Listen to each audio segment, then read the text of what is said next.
जितनी भी 5 सेंसेस हैं वो हमारे उधर गई, अंदर प्रोसेस हुई। एमिगडाला ने कहा जाने दो, ओके है, तो वो शेल्विंग हुई।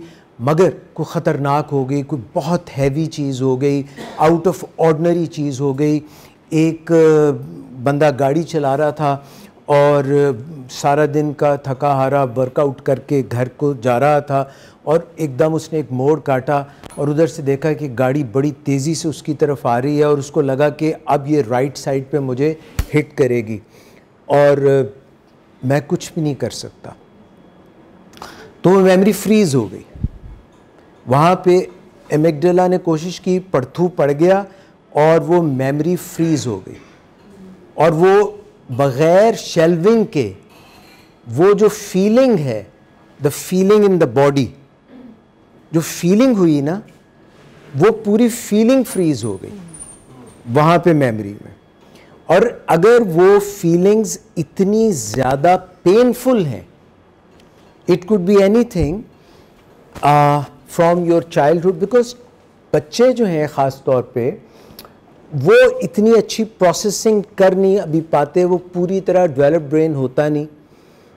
और यहाँ पे तो हमें बताया जाता है रिसर्च के थ्रू कि 25 से 30 साल की उम्र में जाके मुकम्मल साख्त और डेवलपमेंट ब्रेन की होती है। तो जितनी जितनी उससे कम उम्र है उसमें तो अभी उतना ब्रेन तैयार ही नहीं हुआ। तो जो ट्रॉमेटिक एक्सपीरियंस है, यह एक बहुत ही overpowering, highly emotional experience है, उसको तो एमिगडाला हैंडल ही नहीं कर सका ना। एक शॉर्ट सर्किट सा हो गया, कड़क कड़क कड़क लाइटें वाइटें चली गई, टक टक टक सारे वो बंद हो गए। तो अब वो मेमोरी में गया वो इंसिडेंट, वो वाकया, मगर वो प्रॉपर शेल्व नहीं हुआ, बल्कि वो एक फीलिंग के तहत हुआ और एसोसिएशन के तहत हुआ। जैसे कि एक बच्ची ने देखा कि वो उसकी बहन भाग के निकली, सड़क पे गई, गाड़ी आई, ठक लगी, वो स्विमिंग करके आ रही थी।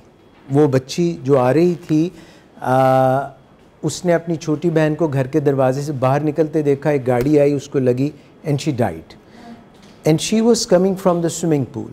Now she had chlorine in her hair, क्योंकि स्विमिंग पूल्स में क्लोरीन बहुत होती है ना। तो वो कहीं उसको दोबारा क्लोरीन की स्मेल आई और रिकॉल आ गई। रिकॉल आ गई तो अब उसको याद नहीं है कि हुआ क्या था, क्योंकि इतनी ओवर पावरिंग मेमोरी थी कि उसने उसकी सही याददाश्त शेल्विंग से नहीं बनाई थी, बल्कि उसने अपने आप को इस मेमोरी से डिसोसिएट कर दिया था, डिसोसिएट कर दिया था, हटा दिया था। ये मेमोरी को कहीं पीछे अनकॉन्शियस माइंड में दबा के डिसोसिएट कर दिया था। अब उसको पता नहीं चल रहा कि ये क्लोरीन की स्मेल से मेरा मूड एकदम ख़राब क्यों हो गया है। डजंट रिकॉल, बिकॉज वो उस तरह से नहीं है, उसको उसने अनकॉन्शियस माइंड में कहीं फ्रीज किया हुआ है और डिसोसिएट किया हुआ है। तो अब विद गाइडेंस या हिप्नोसिस या with by talking, you reach that point in time and then you can understand कि ओह ये एक पेग है, ये एक एंकर है, ये मेरा जो मूड है, जो मेरी सोच है, ये वहाँ से जुड़ी हुई है। and then you correct it in the past।